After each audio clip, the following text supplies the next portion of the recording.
आप लोगों का स्वागत है इतिहास की इस दूसरी कक्षा में। कल मैंने इतिहास की पहली परिचयात्मक कक्षा दी थी, जिसमें मैंने इतिहास विषय वस्तु से आपका परिचय करवाया था। इतिहासकार इतिहास कैसे लिखते हैं, इतिहासकार द्वारा इतिहास का जो लेखन होता है वे किन किन कारकों से प्रभावित होते हैं, इन बातों पर मैंने चर्चा की थी कल के वीडियो में। आप लोगों ने उस वीडियो को काफ़ी पसंद किया और रिक्वेस्ट किया कि सर हम लोगों को हिस्ट्री इसी तरह जो है कहानी के रूप में पूरा करवा दीजिए। तो मैं मोटिवेट हुआ और अभी दूसरा लेक्चर लेकर आप लोगों के बीच हूँ। इस लेक्चर में मैं आप लोगों को भारतीय इतिहास का जो कालानुक्रम है पाषाण युग से आधुनिक युग तक, तो भारतीय इतिहास का एक ढांचा जिसको आप कंकाल भी कह सकते हैं, वो ढांचा मैं आप लोगों को इस वीडियो के माध्यम से आपके दिमाग में प्रविष्ट कराऊंगा और इसके बाद आप इसको भूलिएगा नहीं। बहुत ही महत्वपूर्ण है, आप लोग अंत तक इसको देखें और देखने के बाद कमेंट बॉक्स में कमेंट ज़रूर करें ना, तो हमको एक मोटिवेशन मिलेगा आगे इसी तरह काम करने के लिए। मैं आप लोगों को बता दूं कि भारतीय इतिहास के कालानुक्रम जो मैं आप लोगों को बताने जा रहा हूं, इसके लिए मैंने विभिन्न किताबों से डाटा संग्रहित की है।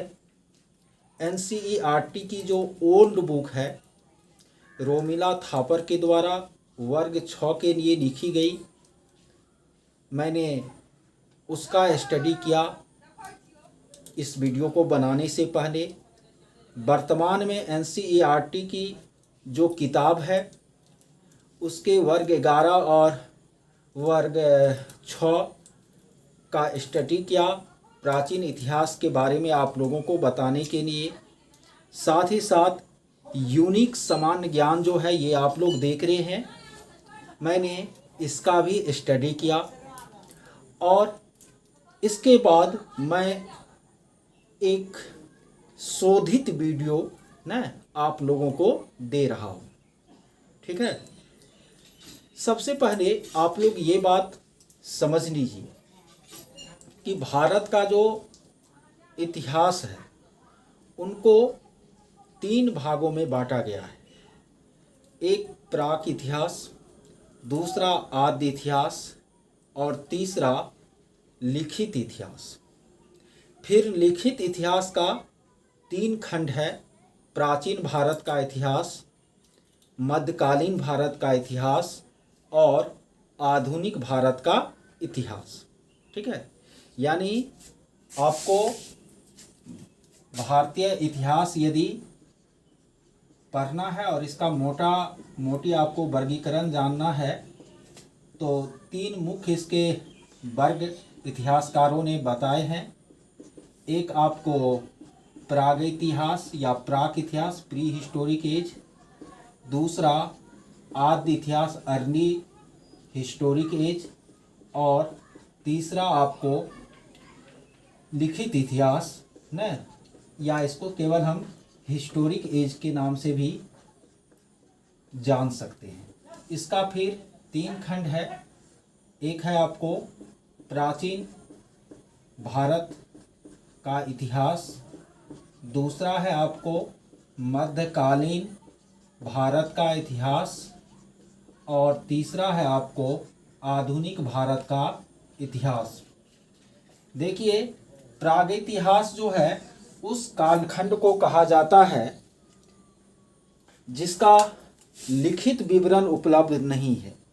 ठीक है, यानी इतिहास का वह कालखंड जिनका कोई लिखित विवरण उपलब्ध नहीं है, बल्कि उस समय जो वस्तुएं या जो अवशेष हमको खुदाई उदाई के बाद साक्ष्य के रूप में प्राप्त हुए हैं और उसके आधार पर यदि इतिहास का लेखन किया जाता है तो इतिहास के उस युग को हम प्राग इतिहास कहते हैं। तो आपको प्राग इतिहास में जो है मुख्य रूप से पाषाण काल जो है पढ़नी है, पुरा पाषाण, मध्य पाषाण और नव पाषाण। और उसके बाद है आद्य इतिहास। तो आद्य इतिहास उसको कहा जाता है जिसका लिखित विवरण तो उपलब्ध है लेकिन उसको पढ़ा नहीं जा सका है। ठीक है, तो ये सैंधव सभ्यता जो आप लोग पढ़ते होंगे, ठीक है, या भारत के आद्य ऐतिहासिक युग की क्या है, सभ्यता है। और तीसरा जो है आपको लिखित इतिहास है। तो इतिहास का वह कालखंड जिनका लिखित विवरण क्या है, उपलब्ध है, तो वह लिखित इतिहास में आएगा। और इसके 3 खंड है आपको, एक प्राचीन भारत, दूसरा मध्यकालीन भारत, तीसरा आधुनिक काल भारत। तो देखिए प्राचीन भारत का जो इतिहास है तो वह वैदिक युग से प्रारंभ मानी जाती है। वैदिक युग 1500 ईस्वी पूर्व के आसपास भारत में जो है शुरू हुई थी और इसको जो है 712 ईस्वी तक NCERT की किताब बताती है। जब अरबों ने सिंध को जीत लिया 712 ईस्वी में, तब तक प्राचीन भारत का इतिहास NCERT का किताब बताती है। लेकिन कुछ किताबें जो है इसको आपको वैदिक युग से लेकर के जो है 1206 ईस्वी तक भी मानने का काम करती है, क्योंकि 1206 ईस्वी में जो है पहली बार भारत में केंद्रीय सत्ता पर जो है वह काबिज हुआ। इस्लाम धर्मावलंबी शासक सल्तनत काल की शुरुआत हुई। इसीलिए कुछ इतिहासकार प्राचीन भारत के इतिहास को वैदिक युग से 1206 तक भी मानते हैं, लेकिन NCERT जो है आपकी वह वैदिक युग से 712 ईस्वी तक मानती है प्राचीन भारत के इतिहास को। ठीक है, मध्यकाल जो है तब तो 712 से 1757 तक, जब पलासी की युद्ध हुई थी तब तक आपको मध्यकाल है, या नहीं तो 1206 से 1757 तक जो है आपको मध्यकालीन भारत है। और भारत के आधुनिक इतिहास की शुरुआत तब से मानी जाती है जब भारत में आपको ब्रिटिश यानी अंग्रेज जो है भारत पर सबसे पहले राजनीतिक आधिपत्य जमाया 1757 में पलासी के युद्ध के बाद। तो 1757 से लेकर कल तक या आज से कुछ क्षण पहले तक का जो इतिहास है वह आपको भारत का क्या है, आधुनिक इतिहास माना जाता है। तो इस तरह से आपको भारत के इतिहास को दिमाग में सेट करना है। पहले प्राग इतिहास से आपको इतिहास जो भारत का है उसको दिमाग में सेट करना है कि पहले जो है प्राग इतिहास आएगा। ठीक है, और यह प्राग इतिहास आपको चलेगी कब तक, तो 3000 ईस्वी पूर्व तक। ठीक है, प्राग इतिहास के बाद जो है आपको आद्य इतिहास आएगा जिसमें कि आपको सैंधव सभ्यता पढ़ना है। और आद्य इतिहास के बाद जो है आपको लिखित इतिहास का जो युग आता है तो 1500 से लेकर के आपको 600 ईस्वी पूर्व तक ये आपको वैदिक काल है। फिर वैदिक काल के बाद आपको महाजनपद का काल आता है, फिर मौर्य युग आता है, फिर गुप्त युग आता है। इस तरह से आगे भारत का इतिहास क्या होती है, बढ़ती है। तो एक एक करके मैं जो है सारी बातें आप लोगों को बता रहा हूँ, जो भी महत्वपूर्ण तिथियाँ और महत्वपूर्ण घटनाएं हैं। ठीक है, तो सबसे पहले चूँकि 3 भाग तो है, अब ये बताए आपको, एक प्राक इतिहास, दूसरा आदि इतिहास और तीसरा लिखित इतिहास। तो पहले प्राग इतिहास को जो है ना, इसके प्रमुख तिथियों को हम लोग समझ लेते हैं। ठीक है, देखिए एनसीईआरटी की जो कक्षा 11 की किताब है उसमें जो आपको प्राक इतिहास से संबंधित तिथियां दी गई है उसको मैंने यहाँ पर बोर्ड पर लिखा है।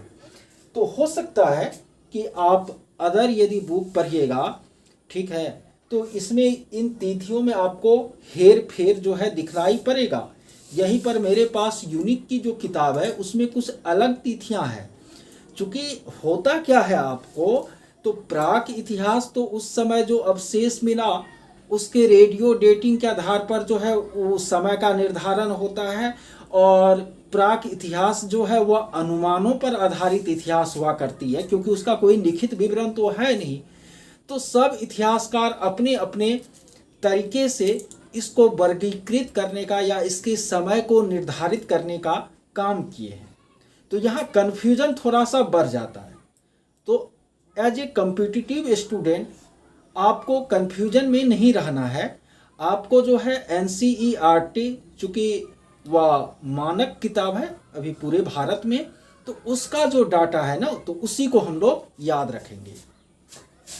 तो इस बुक में है निम्न पूरा पाषाण काल, यानी जिस समय में मानव इस धरा पर अवतरित हुए थे, मूलतः वह क्या थे, खाद्य संग्राहक थे, ठीक है, शिकार करके कच्चे मांस खाते थे इस तरह से।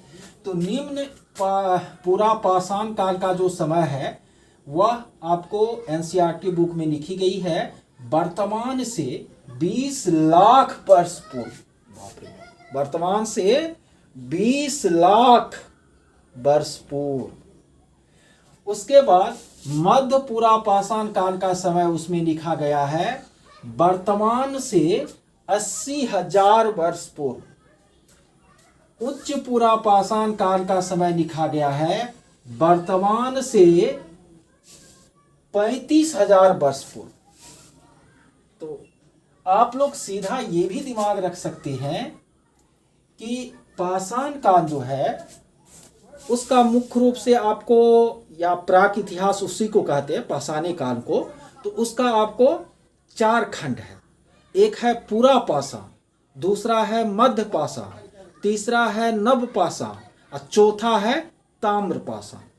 तो पूरा पाषाण आप याद रखिएगा कि 35,000 ईस्वी पूर्व से पहले का जो समय है, 35,000 ईस्वी पूर्व से पहले का जो समय, चाहे वह जो भी हो, वह आपको पूरा पाषाण है।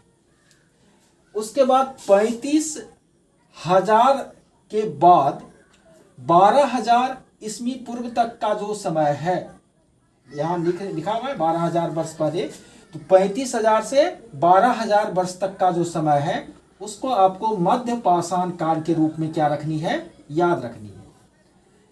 नव पाषाण काल जब मानव को कृषि का ज्ञान हुआ आज से 10,000 वर्ष पहले, तो ये नव पाषाण काल का युग है। नव पाषाण में मनुष्य जो है भोजन संग्राहक से भोजन उत्पादक युग में प्रवेश कर चुके थे, भोजन संग्राहक से भोजन उत्पादक में।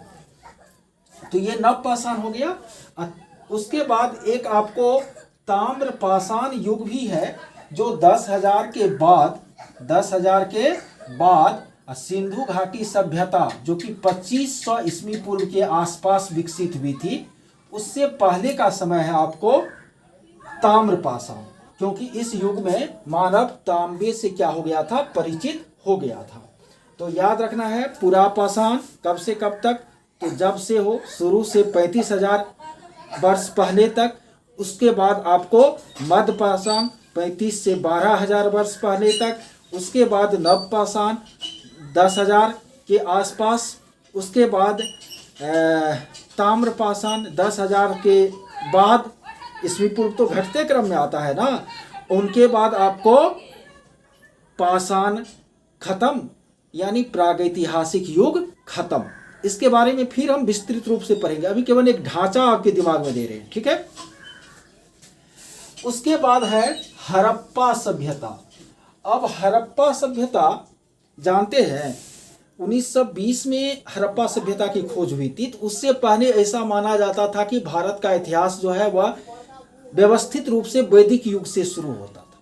लेकिन 1920 में जब आपको खुदाई हुई हड़प्पा, मोहनजोदड़ो आदि की, तो सिंधु घाटी सभ्यता का पता चला, तो उसके बाद यह पाया गया कि नहीं, भारत का इतिहास तो और पुराना है, 1000 वर्ष। ठीक है, तो हड़प्पा सभ्यता आपको आद्य ऐतिहासिक युग की सभ्यता है, और हड़प्पा सभ्यता के बारे में बड़ी विस्तृत तरीके से हम लोग आगे पढ़ेंगे। और हड़प्पा सभ्यता भारत की पहली नगरीय सभ्यता थी। प्रारंभिक नगरीकरण का काल था हड़प्पा सभ्यता, उसके बारे में हम लोग चर्चा करेंगे। अब उसका कालावधि अलग अलग विद्वानों ने अलग अलग दिया है। कोई कहता है 2350 से 1750 ईस्वी पूर्व के बीच है, कोई कहता है 2500 से 1500 ईस्वी पूर्व के बीच का समय। तो आप लोगों को ये अभी दिमाग में रखना है कि 2500 ईस्वी पूर्व, 2500 ईस्वी पूर्व आज से कितना दिन पहले, तो 4.5, अभी 2020 चल रहा, उधर 2500, तो आज से 4500 वर्ष पहले जो है हड़प्पा सभ्यता का विकास हुआ था हमारे देश में। सिंधु नदी की जो 7 सहायक नदियां थी सप्त सैंधव प्रदेश में। ठीक है, तो ये हो गया आपको हड़प्पा सभ्यता 2500 के आसपास डेवलप हुई थी, और 1500 के आसपास खत्म हो गई थी। ठीक है, चलिए यहाँ पर आदि इतिहास भी खत्म हो गया। अब भारत का एक लिखित इतिहास क्या होगा, शुरू होगा, यानी इतिहास का वह कालखंड भारत का शुरू होगा जिसका लिखित विवरण क्या है, उपलब्ध है।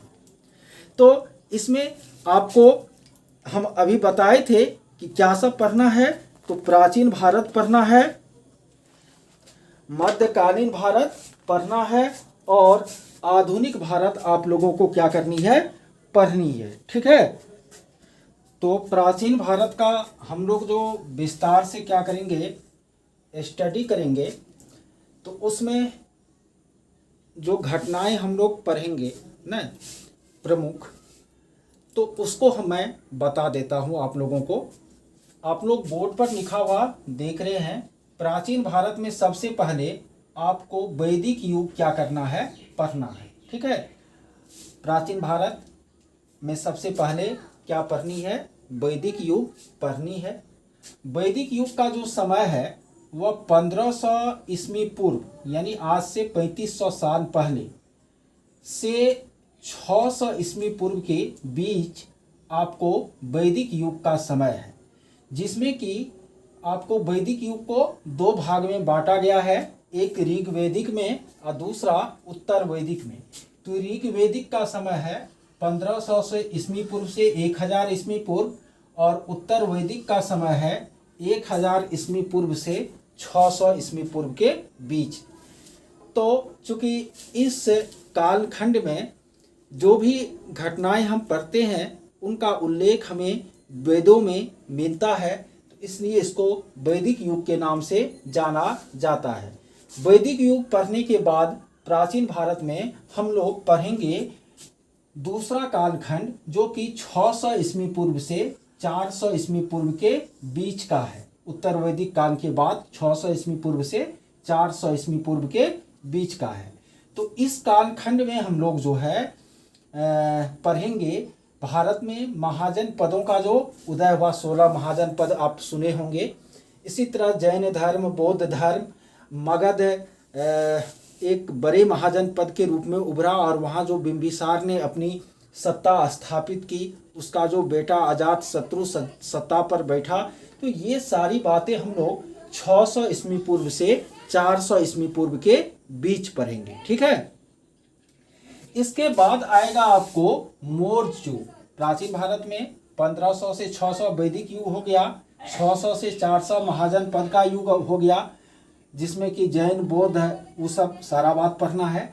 उसके बाद प्राचीन भारत में क्या आएगा, मौर्य युग ना। आप लोग मौर्य शासक का नाम सुने होंगे ना, चंद्रगुप्त प्रथम पहला था ना, और उसका बेटा आपको बिंदुसार था, उसका बेटा जो है आपको कौन था, अशोक था ना, महानतम शासक में गिना जाता है। तो ये मौर्य युग ही था। तो मौर्य युग का जो समय है वह आपको 400 ईस्वी पूर्व से 200 ईस्वी पूर्व के बीच मानी जाती है। इस युग में इसमें आपको पढ़ना है कि किस तरह नंद शासक जो है बहुत अत्याचारी हो गए थे, और एक गुरु कोटिल अर्थात चाणक्य ने नंद वंश का खात्मा करवाया था चंद्रगुप्त के माध्यम से न। उसके बाद जो है फिर मौर्य शासन की शुरुआत हुई थी। उसी समय सिकंदर का भी जो है आक्रमण हुआ था भारत में। तो किस तरह इनका सामना किया मौर्य शासक ने और किस तरह सिकंदर को वापस लौटना पड़ा, तो ये सारी बातें हम लोग किस में पढ़ेंगे, मौर्य युग में पढ़ेंगे। ठीक है। इसके बाद प्राचीन इतिहास का जो चौथा खंड होगा वह होगा आपको मौर्य युग के बाद चौथा खंड छोटे छोटे राज्यों का युग। छोटे छोटे राज्यों का युग होगा, जो कि ये तो 200 ईस्वी पूर्व में मौर्य युग खत्म हो रहा है, लिख लीजिएगा आप लोग कॉपी में। तो छोटे छोटे राज्यों का जो युग है वह आपको 200 ईस्वी पूर्व से लेकर के और 200 ईस्वी के बीच का है। 200 ईस्वी पूर्व से लेकर के 200 ईस्वी के बीच का है। यानी 200 ईस्वी का मतलब हो गया आपको 200 नहीं 300 ईस्वी तक है। कब तक? 300 ईस्वी के बीच का युग है। इसमें आपको पढ़ना है सातवाहन वंश के बारे में, चोल वंश के बारे में। ईसाई धर्म का उदय भी इसी बीच में हुआ था, 1 ईस्वी में। उसका भी प्रभाव पड़ा था पूरे संसार पर। तो ईसाई धर्म के बारे में न। उसके बाद हिंद यवन यानी इंडो यूनानी शासकों के बारे में। उसके बाद इसी बीच में आपको कुषाण वंश भी पढ़ना है, जिसका बहुत बड़ा राजा कौन हुआ था? कनिष्क हुआ था। तो ये आपको पढ़नी है कब? 200 ईस्वी पूर्व से लेकर के 300 ईस्वी पूर्व में। ठीक है, 300 ईस्वी तक ध्यान दीजिए। 300 ईस्वी तक लगातार बोल रहा हूँ तो थोड़ा मिस हो जाता है। 300 ईस्वी तक। तो प्राचीन भारत में हम लोग कहाँ तक अब पहुँच गए हैं? 300 ईस्वी। अभी 2020 चल रहा है ना, 1700 साल अभी और बाकी है आपको दिमाग में सेट करने के लिए। ठीक है। अब चलिए 300 ईस्वी के बाद, ठीक है, भारत में आया गुप्त वंश का शासन। किसका शासन?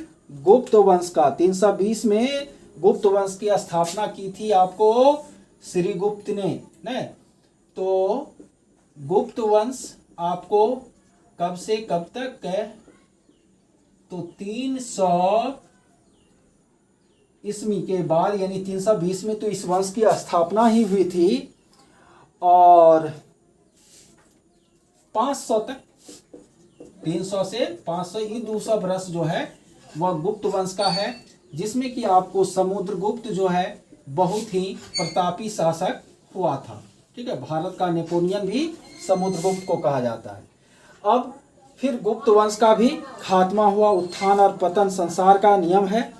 इसके बाद फिर भारत के 300 वर्ष 500 से लेकर 800 ईस्वी तक का, ठीक है, इतिहास हम लोग जो पढ़ेंगे तो उसमें हम लोग हर्ष, पल्लव, चालुक्य, ठीक है, ये सब जो राजवंशों का उदय हुआ भारत में, उनका जो शासन चला, तो 500 से 800 ईस्वी के बीच हम लोग उसके बारे में पढ़ेंगे। वैसे आपको पता है कि 712 ईस्वी में ही अरब ने, ठीक है, चूंकि 600 ईस्वी के आसपास आपको इस्लाम धर्म का उदय हुआ था न, मोहम्मद पैगंबर के द्वारा। तो उसके बाद आपको 712 ईस्वी में अरब ने सिंध को क्या किया? जीत लिया। अब इसके बाद 712 से लेकर 1206 का जो समय है, 712 से 1206 का जो समय है, यह आपको हिंदू और इस्लाम शासकों के संघर्षों का क्या है? काल है। आक्रमणकारी यहाँ पर आए, उन्होंने यहाँ के शासकों से लड़ने का काम किया। ये सारा आपको यही 500 बरस की बात है। एक आध बरस बहुत बड़ा होता है, 500 बरस है। अंग्रेजों का 200 वर्ष का इतिहास जो है पढ़ते पढ़ते हम लोग थक जाते हैं। ये 500 है, तो उसका संक्षिप्त जानकारी हमको और आपको क्या करना है? लेना है। तो ये 712 के बाद मध्यकाल की क्या हो गई थी? शुरुआत हो गई थी। तो ये आपको 712 से जो 1206 था वह पूर्व मध्यकाल था। क्या था? पूर्व मध्यकाल। देखिए 1206 पर हम लोग पहुंच गए हैं। अब 1206 पर पहुंच गए हैं, अब 2020 तक हमको आना है, तो अब 800 साल बचा ना, ठीक है।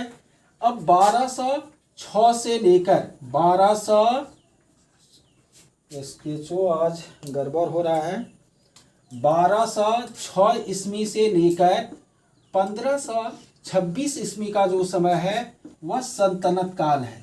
कौन सा काल है? सल्तनत काल, जिसमें कि 5 वंश के शासकों ने, यहाँ पर गुलाम वंश, खिलजी वंश, ये सब ने पढ़े हैं, तो वो है आपको सल्तनत काल, ठीक है।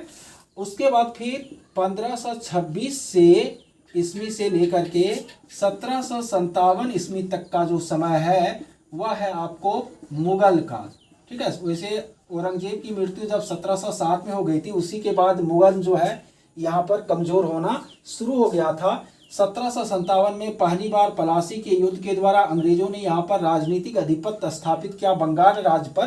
तो आधुनिक युग की शुरुआत 1757 से मानी जाती है, ठीक है।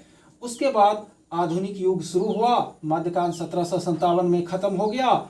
1757 से 1857 तक 100 वर्ष तक अंग्रेज खाली भारत में अपना विस्तार करता रहा। जैसे तैसे भारत में ब्रिटिश राज्य को उन्होंने एक बहुत बड़ा स्वरूप दिया।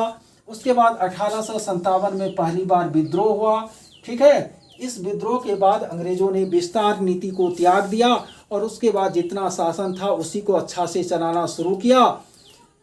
1857 के बाद 1885 में भारतीय राष्ट्रीय कांग्रेस की स्थापना। उसके बाद 1905-06 में स्वदेशी आंदोलन, 1920 में आपको असहयोग आंदोलन, 1930 के आसपास सविनय अवज्ञा आंदोलन, फिर भारत छोड़ो आंदोलन 1942 के बाद 1947 में स्वतंत्र हुआ। उसके बाद जो है गुट निरपेक्षता की नीति अपनाते अपनाते भारत अभी यहाँ 2020 तक पहुँचा है।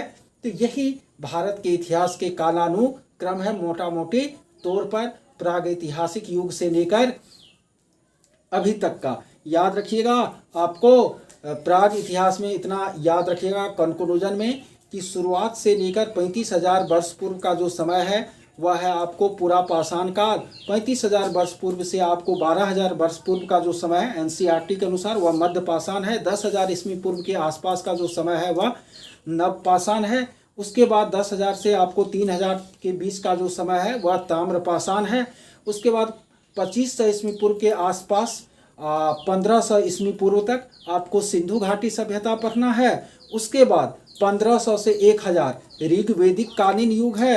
1000 से 600 उत्तर वैदिक कालीन युग है। उसके बाद 600 से 400 ईस्वी पूर्व तक आपको महाजन पदों का युग है। 400 ईस्वी पूर्व के बाद आपको 200 ईस्वी पूर्व तक आपको मौर्य युग है। 200 ईस्वी पूर्व से लेकर के 300 ईस्वी तक छोटे छोटे राज्यों का युग है, उसी में कनिष्क भी है। उसके बाद 300 ईस्वी से लेकर के 500 ईस्वी तक गुप्त युग है।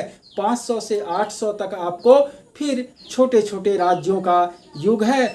800 के बाद मध्यकाल शुरू 712 के बाद होता है, 8वीं सदी के बाद।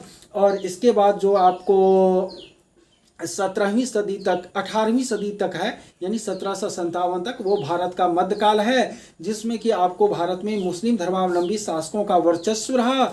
उसमें भी आपको 800 से 1206 तक मुस्लिम शासक या अरब जो आकर के यहाँ पर आक्रमण किया, उस आक्रमणकारियों के कारण जो भी घटनाएं हुई और छोटे छोटे राज्यों का समय है। 1206 से 1526 तक सल्तनत काल, 1526 से 1757 तक आपको मुगल काल, 1757 से आपको 1857 तक अंग्रेजों के अपने साम्राज्य विस्तार का काल, और फिर 1857 से 1947 तक भारतीयों द्वारा अंग्रेजों के विरुद्ध लड़ने का काल, और 1947 में भारत जाकर के स्वतंत्र हो गया। उसके बाद आप लोग जानबे करते हैं। तो यही भारत के इतिहास का एक ढांचा है।